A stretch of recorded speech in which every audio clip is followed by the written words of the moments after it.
Welcome back to Season 2 of the Sober Motivation Podcast. Join me, Brad, each week as my guests and I share incredible and powerful sobriety stories.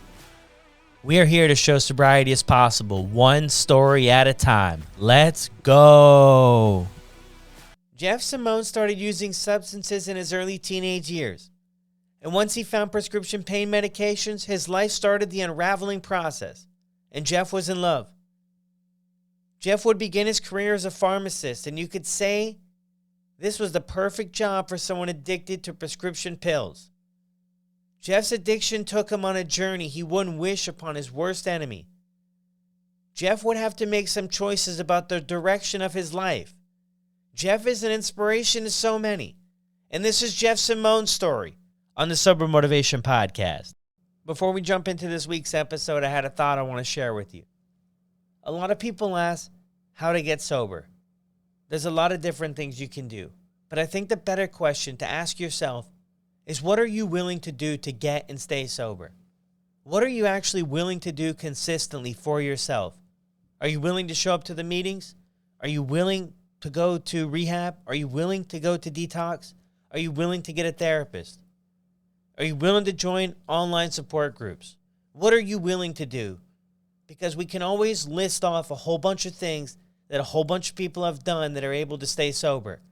But it really means nothing if you're not willing to follow through on any of it or do any of it or say that you've already tried it and it doesn't work. Nothing's going to change if nothing changes. If you could use some more support with your sober journey, be sure to check out the Sober Buddy app. Inside of the app, we have 10 live support groups per week. There's also a thriving and very supportive community, and you can connect with other members of the app, people who are on the same journey. Together, we can be so much stronger. You don't have to do this alone. Check out the free trial now. Test drive the Sober Buddy app and see if it's something that can help you on your journey. Welcome back to another episode of the Sober Motivation Podcast. Today, we've got Jeff from Reaction Recovery with us. Jeff, how are you doing? Good morning, Brad. Thanks for having me on. Of course. Well, we usually start the podcast out with, what was it like for you growing up? Let me just say that I appreciate the invite. I like coming on shows like this, because my own personal journey in recovery, okay, which is to say after the addiction, in terms of like mental health, feeling better, it's been incredibly long and slow and full of suffering at times. I mean, I know that this is the experience of so many people, which is why I really try to talk about it so much. I mean, there is this myth out there, I think, that once an addicted person stops using drugs, that his life just magically becomes wonderful. And I don't think that it works like that. I think for a lot of us, things can get bad after we stop using, in terms of internal suffering, like the internal stuff, mentally, emotionally. So the world sees us and we look a lot better, that we're not getting arrested, our hair is washed, our face looks clean, we're not passing out when we're talking to you, but we need a lot of support. So, thank you for this show and, for all the work that you do in this space. Awesome. Yeah, I couldn't agree more. So, I grew up in the Philadelphia area, Philadelphia suburbs. I had a safe upbringing. My parents were and are together. I had an older brother, younger sister. I didn't suffer any big T traumatic events, that we typically associate with trauma. My ACEs score, the Adverse Childhood Experiences score, that was Vincent Feliti's work out of Kaiser Health System. Score wouldn't register today as any reason to refer out, for more like intensive childhood intervention. And for a lot of years, even well into the heroin and methamphetamine days at the end, I remember crying just, by myself, thinking like how I had such a wonderful, perfect childhood, and I have no reason for things to have turned out like this, Now, I'm not sure if you guys are familiar, if your listeners are familiar with Gabor Mate and the addiction and trauma researcher from Vancouver. I'll assume that most of the listeners are at least somewhat aware of his work. And if you've heard him speak, you will have heard what he calls this happy happy childhood challenge, right? And what that is he's talking to a group of people who have admitted to having addiction issues, right? Either past or present. And then he asks them about their childhood. Who confess to an addiction but like remain adamant, that they had perfect childhoods. He will ask them to come up on stage, purely voluntary, of course. And then he starts, firing questions about this said perfect childhood. And typically it only takes a few minutes before this person is in tears and something deep and previously unidentified has kind of surfaced. And if you haven't seen this kind of stuff on YouTube, I would encourage everybody to look it up. What he'll do is like he asks you to consider times or situations in your childhood that were painful and or scary or shameful or embarrassing. And then he asks what age you were when these things were happening and who you talked to about it, right? Because like in a healthy home and a healthy upbringing, like one that fosters, just full expression and love and secure attachment, if a 4-year-old, right, or a 6-year-old or an 8-year-old is terrified and confused or brokenhearted, and they choose to keep that inside, right, just to live with those secrets at such an early age, something has gone terribly wrong. Something has gone wrong, and that was my childhood, and I don't blame my parents for any of this. I mean, they are incredible people. I have a wonderful relationship with them, and they are so good to my kids. This none of it was their fault. I mean, they learned that stuff from their parents, or learned it from their parents, and like when I'm not consciously aware of this stuff myself today, that's the way that I react with my kids. To be honest, and like my kids are 7 and 5, so they're right in that kind of pivotal range also. But I never told my parents anything bad, like anything where my behavior wouldn't have been acceptable to them, right? Or if I did tell them, it was just some twisted story in a way that it would sound acceptable. And I kept secrets for as long as I can remember. Like what I learned from the earliest age is that successful and impressive little boys get loved, and bad little boys get punished, right? Or worse, they get ignored. So I mean, how did I react to that? Well, really in the way, I guess, that any like little kid would. I showcased all my wins, and I suppressed or I repressed all the losses. Let me tell you, is a great strategy. If you're 7 years old, and you're trying to impress the most powerful and important people in the world, which is your parents. But it's not such a great strategy when you're older, and it can get us into some precarious situations. So 15 years later, when I'm years into a daily opioid habit that was just rotting me from the inside out, it's like, is it any wonder that I kept all that stuff to myself, and I was unable to tell a single person in the world about it. Gabor Mate also says trauma isn't what happened to you, it's what happens inside of you as the result of what happened to you. Now, the insecure like attachment relationships don't predict adult substance use disorder. They're a vulnerability, right? They're a vulnerability and a risk factor, sure, but they're not predictive by themselves. I mean, like there does need to be some kind of just some kind of injuries, some kind of injury or series of injuries. And what happened to me, and like what happens to children with just maybe if they have these insecure like attachment patterns, is that they will typically over attach to their peer group, right? Which kind of looks okay sometimes from an outsider perspective. I mean, if it's a decent group of kids, but it's incredibly dangerous, right? Because young people are immature, and now you're riding just so much of this developing adolescent's mental health on some immature creature with issues of their own, right?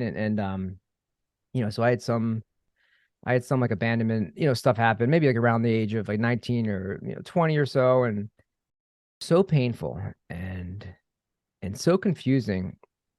And I was never able to find words to describe it. I mean, to this day, right now, I still struggle to find words to describe what that period of time was like. And I talked to nobody about it ever, um, which is what I learned from an early age. I was embarrassed and confused, and it was right around that time, so right around like 19 or 20 that I discovered Vicodin first, and then OxyContin, and that was an absolute miracle drug. I mean, I had been using other drugs. I pretty much tried everything over those couple years there. So I was getting into 18, 19, 20. But not until OxyContin did I have that absolute falling in love experience, and that's the way that I describe it now, and that's the only way that I can describe it. Like I have to use those words, because that is what it felt like. And now I know enough. I mean, I know enough now, about opioids and how they mimic the endorphins, which are our natural love and bonding chemicals. So it's no mysterious coincidence that as soon as my primary attachment got severed, that I immediately found something else to chemically replace it. I found opiates. You say you found it. Was it the peer group, or like how do you get introduced to something like that? The first Vicodin that I took, it was somebody's, it was just somebody's family member's pill bottle, grandmom's pill bottle or something. Like that's how we first, and then we got, and then it was either me or somebody else did get a prescription, like a wisdom tooth surgery or something, and then so then we had 20 more, and we kind of shared them with each other. Typical story, right? So we just swallowed them at first, and then somebody probably said, "Oh, you can snort these."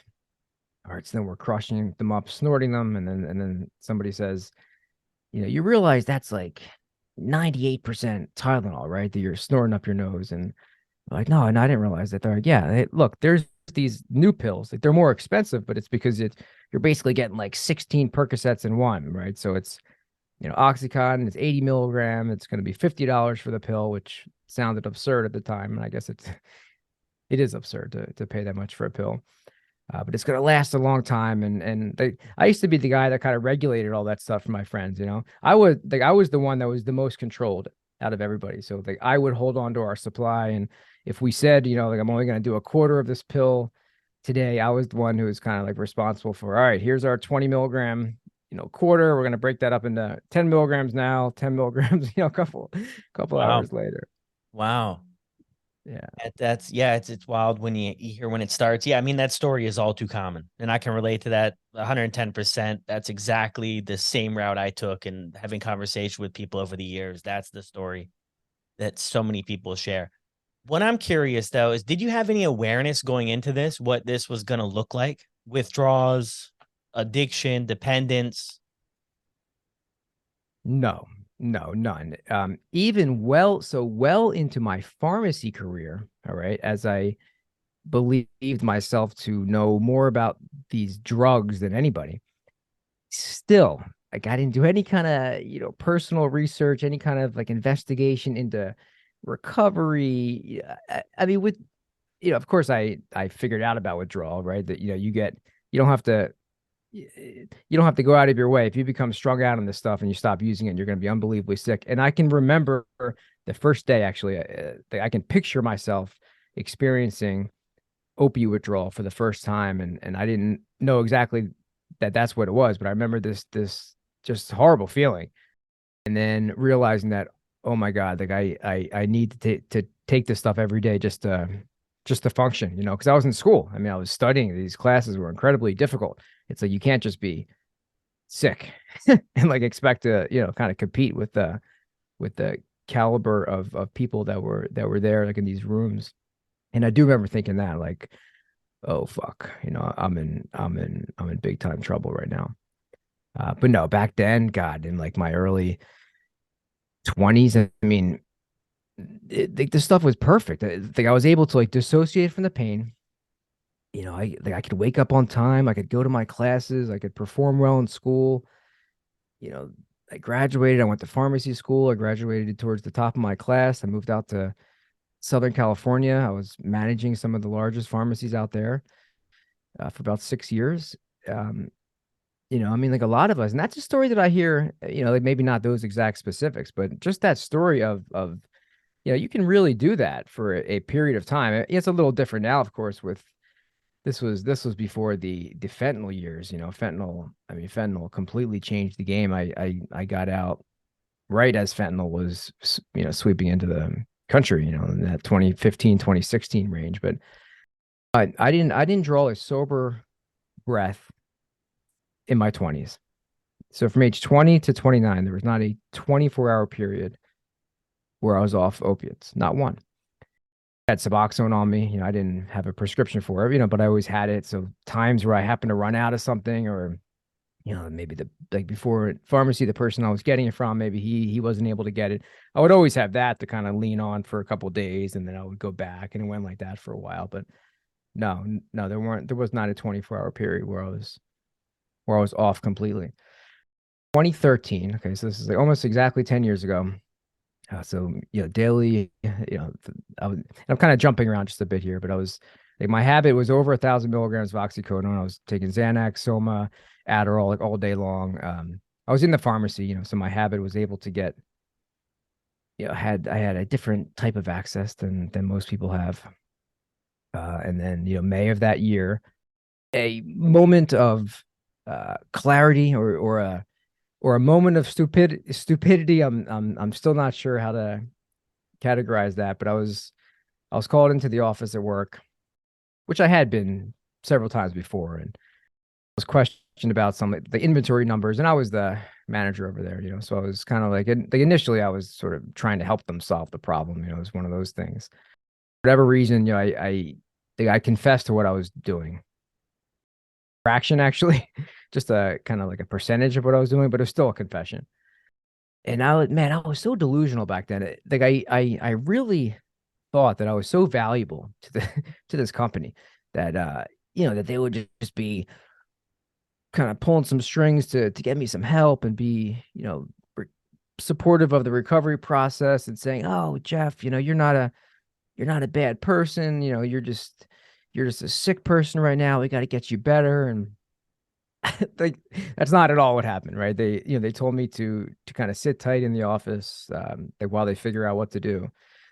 Um, and then maybe 15, 20 minutes later, these two LA County DEA agents walked in, and and I was walked out of work in handcuffs, and my life changed forever. Changed forever.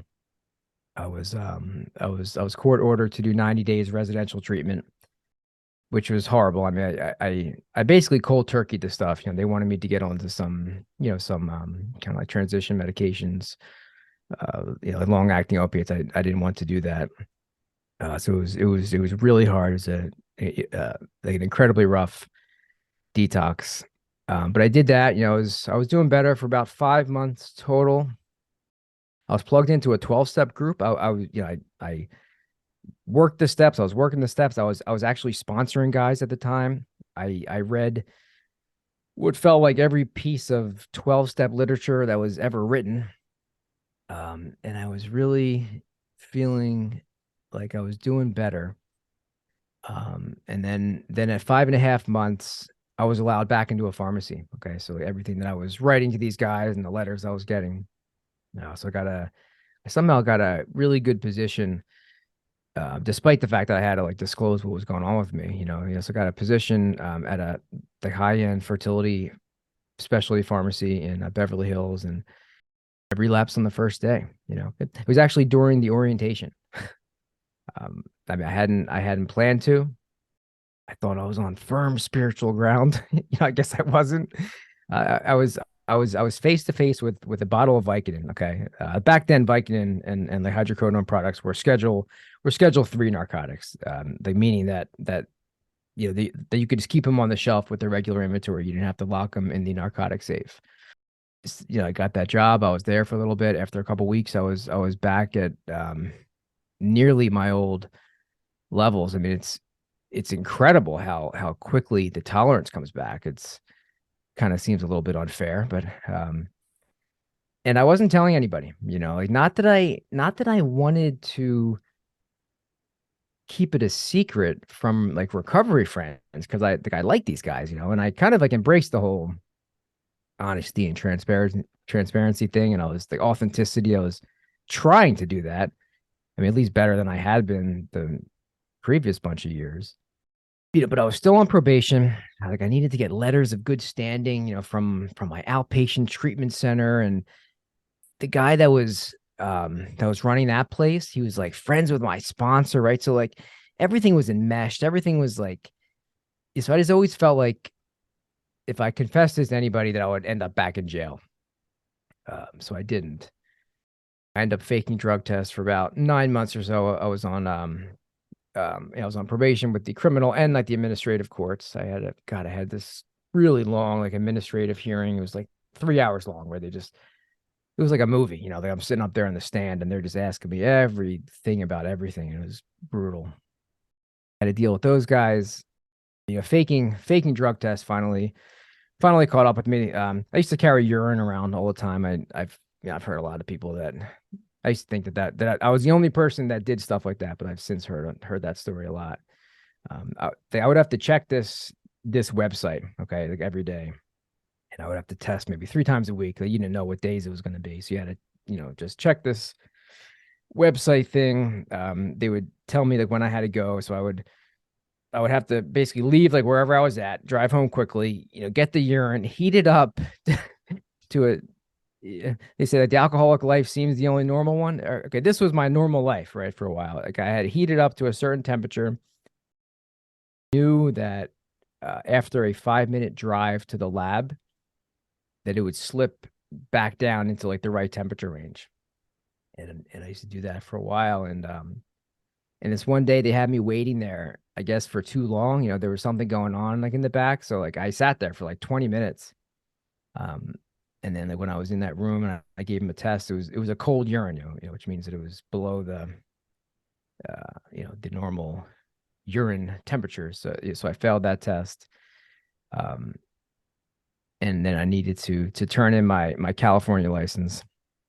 So at this point, I had no job. I had no like no license, no transferable skills that I could recognize. Now it turns out that I do have a lot of skills, right? But at the time, it's like my confidence was destroyed. I mean, I really thought that I could either work in pharmacy or I don't know, sweep the floor somewhere or something. Like those were my two options.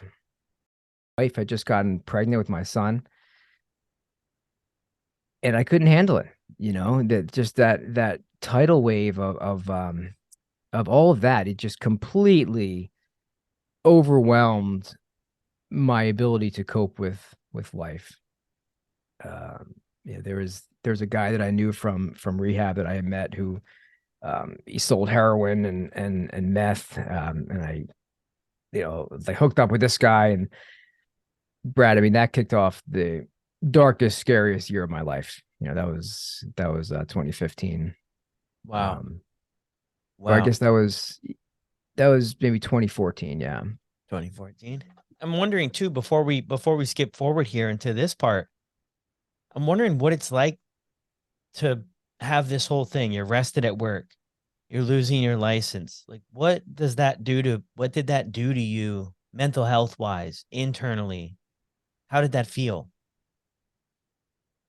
It completely overwhelmed anything that I was able, any tools, right? I mean, I didn't they have many tools. I had developed some stuff from having gone to this treatment center. It was a good treatment center. I had been in the 12-step program for a little bit, so I did feel that I was, a little bit maybe more mentally prepared to handle some things than I was before.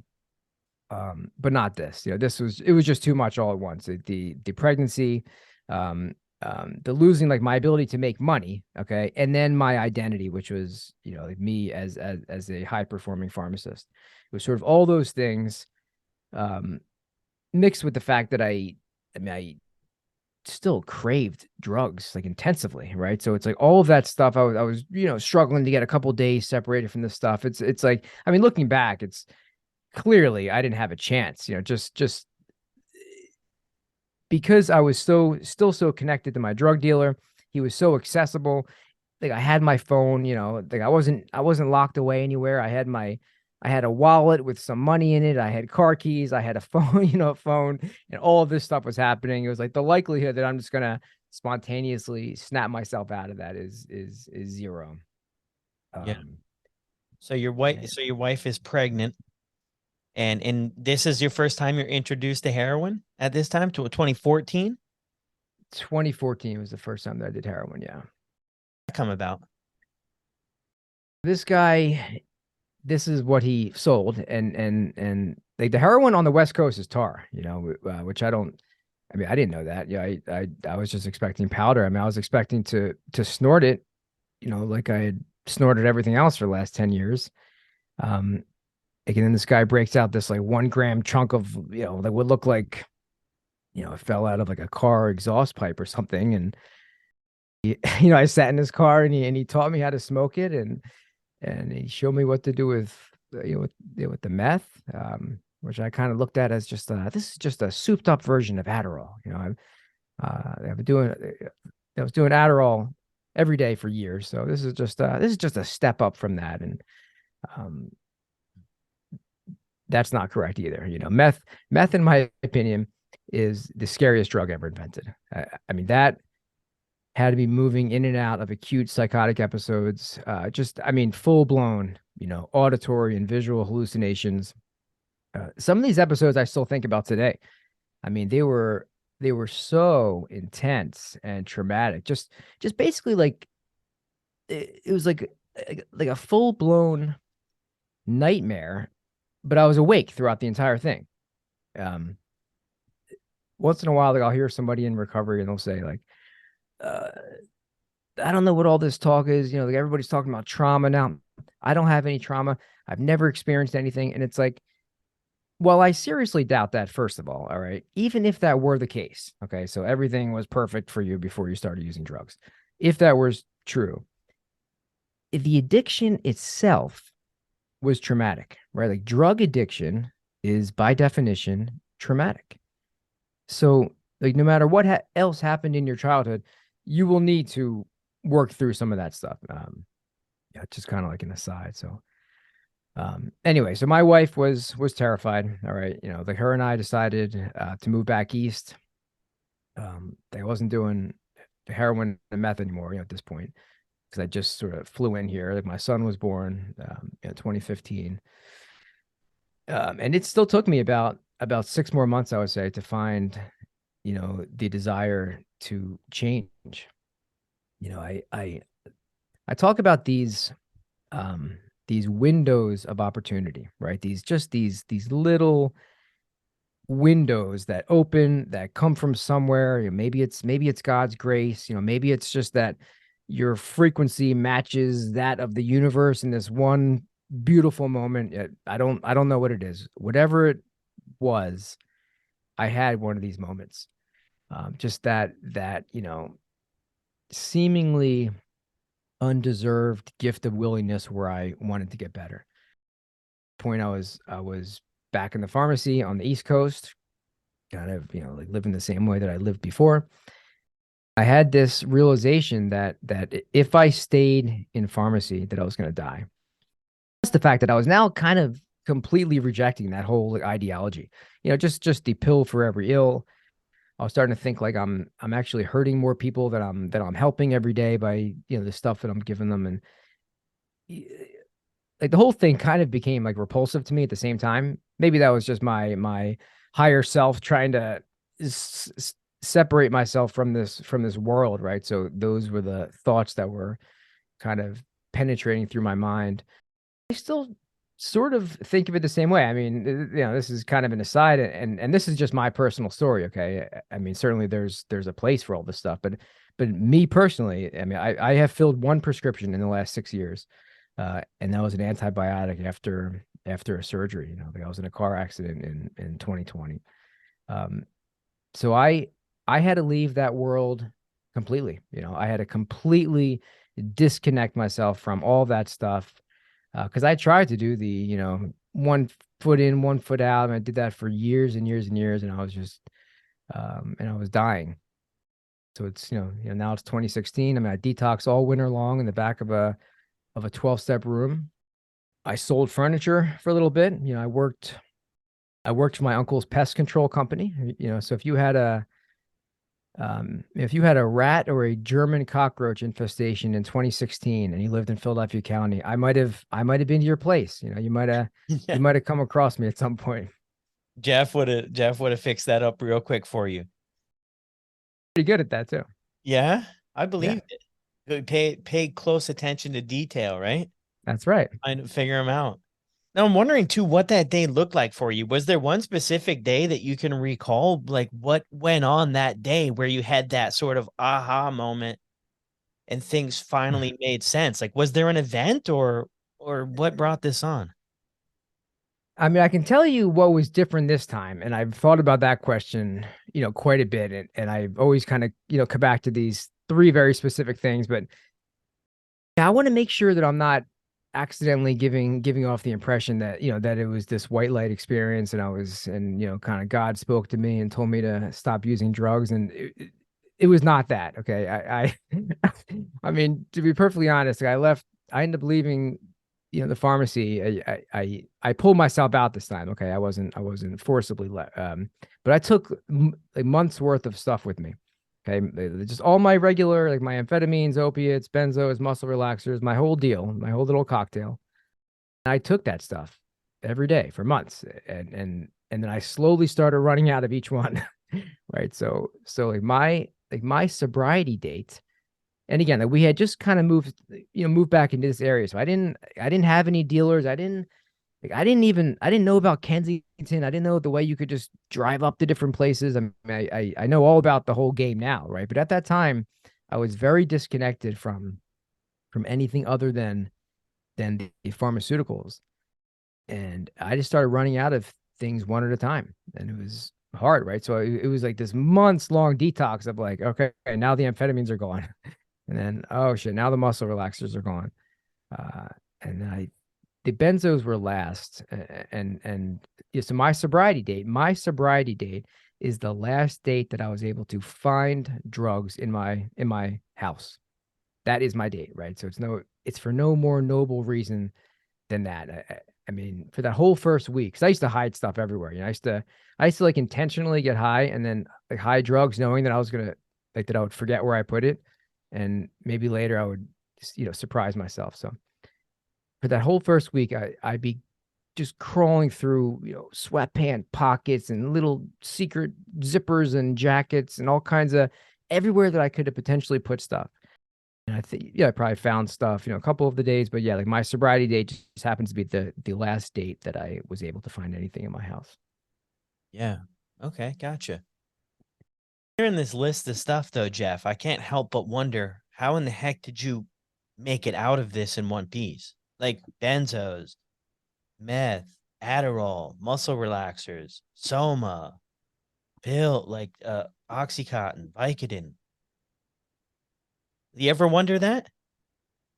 Oh, I think about that all the time. And actually so mental, I think that we break down spiritually and then mentally and then physically.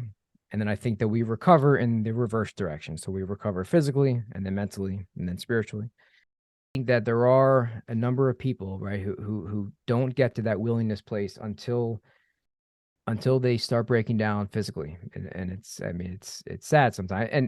And some don't even. I mean, you go to any, you go to the liver transplant floor anywhere, right? And again, you see people that are as in poor, in as bad physical shape as you possibly could be. And the doctor says, if you drink one more time, you're gonna die, and they're yellow and they're still drinking, right? So it's like it is certainly not that physical pain alone is going to do it. Yeah, but for me, there was physical consequences. I was starting to retain water. I gained maybe 30 pounds in like a month, or just something absurd, right? And like my nutrition wasn't great, but it was fluid retention. My kidneys weren't excreting fluids right. If I would press down on my wrists, I had like that like pitting edema. It would take a couple seconds to spring back up.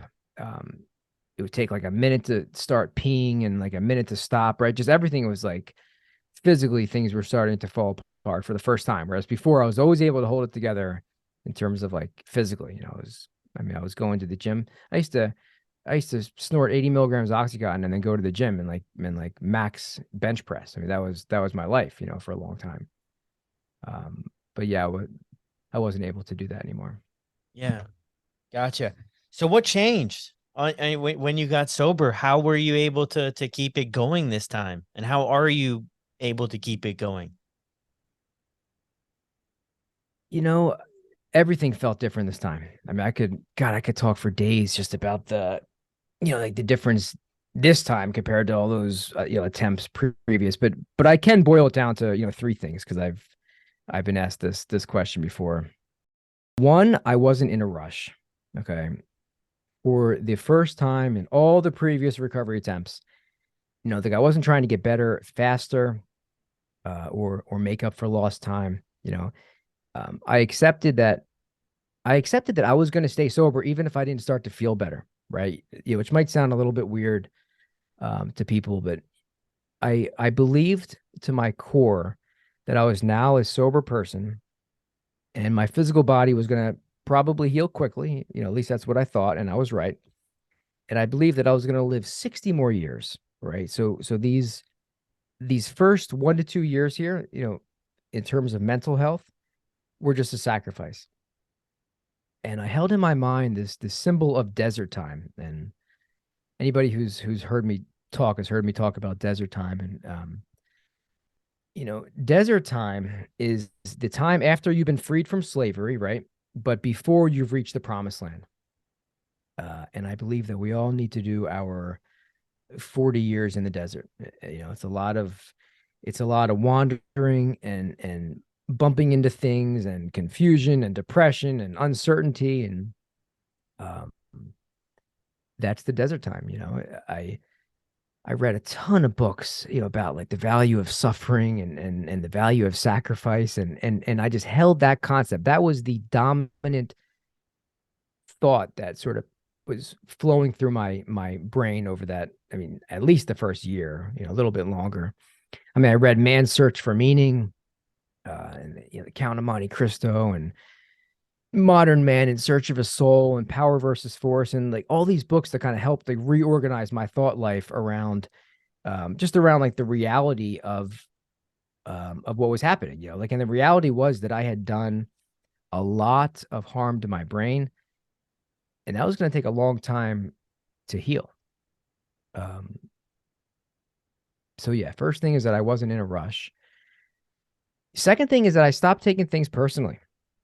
I mean, I don't know how this one even happened, so like I can only assume that it was just the universe or God like acting on my behalf, because this was just opposite of how I had lived the previous 30 years. Like I used to take everything personally, right? And again, I mean, it was some books. I read the Four Agreements. That was incredible. I would suggest that to anybody. It's a very quick read. Um, and I just listened to hundreds of hours of 12-step speakers back then, Clancy I and Sandy Beach and Russell S and Johnny Harris and Earl H and just all these guys absolutely changed the way that I thought about life. And that was all happening before I finally got sober, by the way. Okay. I was court ordered into rehab in 2013. I didn't get sober until 2016. So during those 3 years, right, I used to drive down like PCH on my way home from work. I would pull over, I would smoke heroin off of tinfoil while a Clancy Imislund tape was. We had a little problem with the audio there, but Jeff was just talking about a speaker tape he was playing. So those voices were populating my head. I just had these guys like in my ears all the time for years. So like when I was finally ready to stop, I did carry that stuff like right along with me, and then when I stopped taking things personally, man, like suddenly I could just tolerate distress. it's my it's my belief that single biggest differentiator of somebody who ends up recovering and somebody who gets stuck on that hamster wheel, um, is the ability to tolerate stress, right? Both positive and negative. So like eustress and distress, and like when things aren't personal anymore, and the other people's words and their moods and their actions, like when all that crap isn't personal, man, it's like the amount of stress in my life just plummets, and things stopped feeling so hard. So because like the withdrawal and the detox was going to be hard enough, and the protracted withdrawal symptoms, I didn't need to deal with all that other stuff at the same time. That I like that. That's incredible. And I think too, I did a post a little while back too on Instagram too, and I'm kind of maybe hearing this in your story, is that you can start the process before you're necessarily ready to maybe make the big jump. And I think a lot of people, and that's what it was like for me. Like I went to rehab, I went to counseling, I went to 12 steps, celebrate recovery, smart recovery, Mm, so many different things for so many years. Like I started rehab, I went for 12 months when I was 17, mm, and I didn't get sober after that. But I felt like everything kind of came to a point at some point. It was like you mentioned, that window of opportunity opened up. I can't explain it. No idea what it was, but one day I woke up and everything I had learned over the years, just I got this big flashback about maybe this is possible for me. I think that's mm. important thing for people to recognize. If you are struggling, if you are having a relapse or a slip, if you are looking to get started, like get started on something. Like Yeah. listen to the speaker tapes is incredible because you can multitask that, but just start taking a little bit of action to where you want to be. We do it with everything else in life. If we Mm. want to get to other places, we listen to all these motivational speakers who are going to tell us this stuff over and over again. But I think it's so important. And I like that you shared that part of your journey, that you were doing that stuff before before, things worked out. And it's so much easier than it is, 20 years ago. I mean, maybe 20 years ago they were starting to burn some like DVDs where they might have a couple speakers and but like, you had to go somewhere in person, like where they handed them out. It's like, no, now you download an app, you download like the speakers app, Yeah. and they all those 5 or 6 names that I just rattled off before, they're there, right? And it's like they organize it for you. I mean, you don't have to. It's there's certainly challenges, right, in 2023 versus 2003 or 1993, or but there are a lot of advantages too. Yeah, for sure. So what are you up to now? I mean, that's an incredible story. Like I've followed you for a while and I've heard pieces of it, but I definitely haven't heard this much of it. And I'm sure, like you mentioned before, we could go on for days. I'm sure there's so much more there to unpack, but I think this is a great, like that's a great amount of stuff, and that you're doing this stuff. So what's up now with you? Yeah, I mean, and just to kind of close the loop on like what I was just saying, and I won't kind of dive into this one too much, but that third part that changed this time versus the first 50 times is that I stopped casting moral judgment on my own behavior. Um, that I used to think that getting sober just meant that I had to be some kind of, I don't know, some kind of paragon of virtue, right? And like now I had to just be this perfect moral and upstanding, citizen or something, which, and maybe that does tend to happen with enough, sober time. We certainly act better for sure. I don't think that it should be the goal in itself. Yeah, I think that a lot of that stuff is going to come.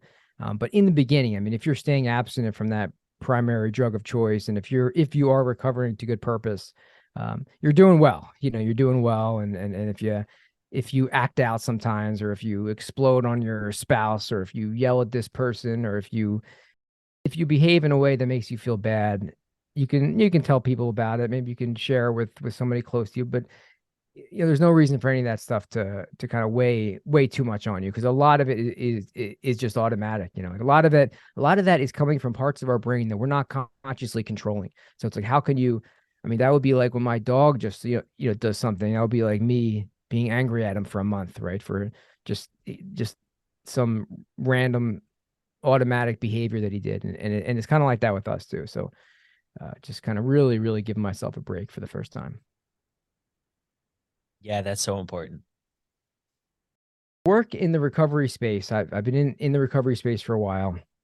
I work in a product development, designing, implementing, trying to like operationalize digital and automated efforts to improve patient access to care, to improve health outcomes.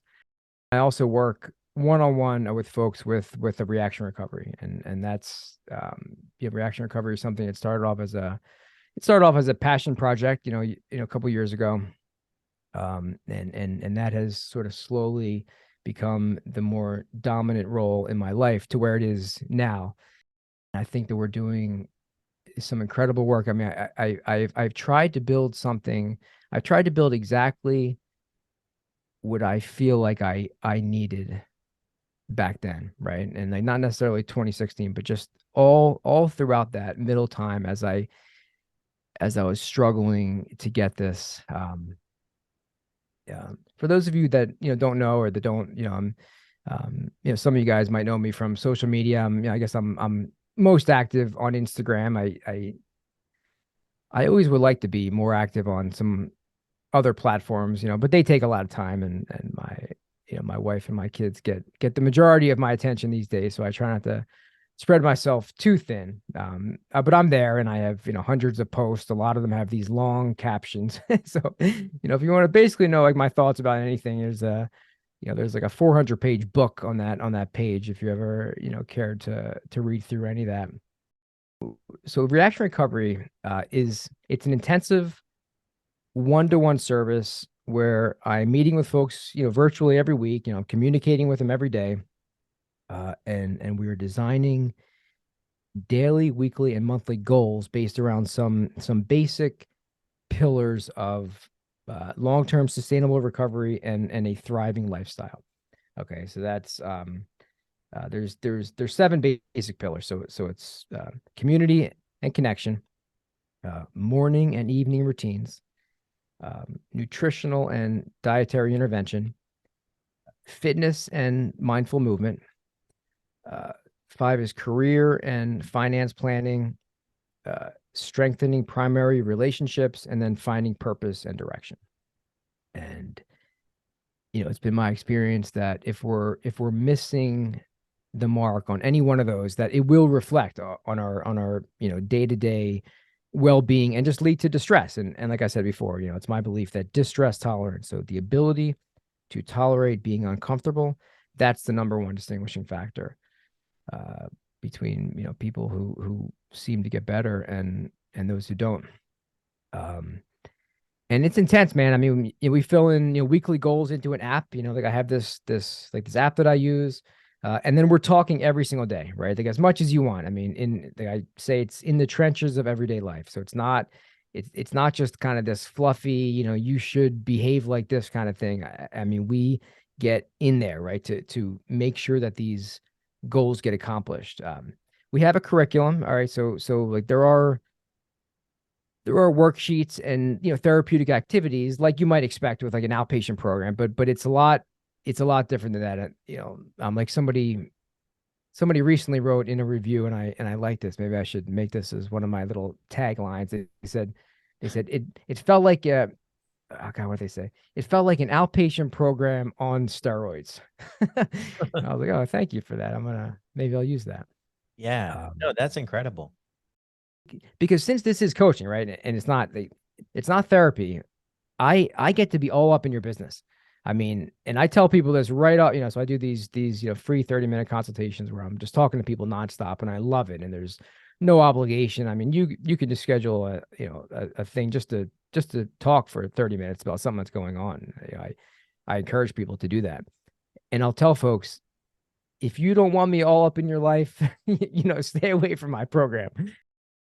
If somebody lived an obsessive drug addicted life for 15 years, and then you have now arrested that particular obsession, all right, so you have abstained from that, you did cocaine for 15 years, you don't do cocaine anymore, you're not just going to become this wonderful, perfect, like I said, paragon of like mental health. It's like that obsession, that think of it as like a cloud, right? It's an obsession cloud that was on cocaine and it was, destroying your life.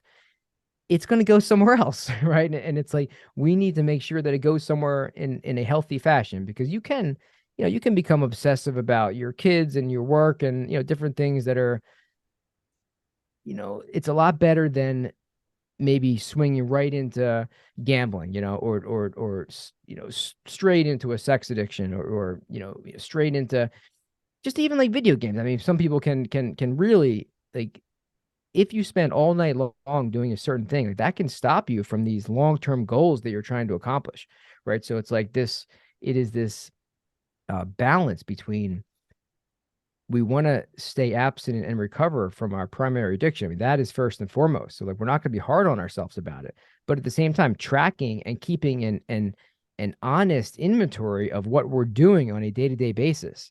I mean, that's the whole point. And it's action based and it's intensive. And my job is to push you, right up to the brink of discomfort, without just running into that resistance, that makes people like us shut down sometimes and want to give up. Like, I'm inspired so deeply by your story and you taking the jump out of your career, that like, I can only imagine how much work you put into making that a possibility, the investment, the time. And there must have been some passion or some desire there to do that and to kind of leave that behind to improve yourself. Yeah, to improve your life and give yourself a shot at this. Like, that's powerful stuff. I mean, I did a kicking and screaming, I'll tell you that much. I resisted that move, as much as I could. And then, yeah, the threat of death tends to be motivating at times. That's the truth. That is so true. But thanks again, Jeff. I really appreciate it. I know people are going to love this. This was great. Yeah, thanks, Brad. Have me back anytime. Well, another incredible episode in the books for the Sober Motivation Podcast. Jeff really opened up the door for us to share his journey of recovery. If you enjoyed the episode with Jeff, be sure to send him a message on Instagram, Reaction Recovery. Let him know you enjoyed the episode, and maybe he'll join us again in the future. Also, if you've been enjoying the podcast, don't forget to leave a review. Share it with 2 of your friends, and I'll see you on the next episode.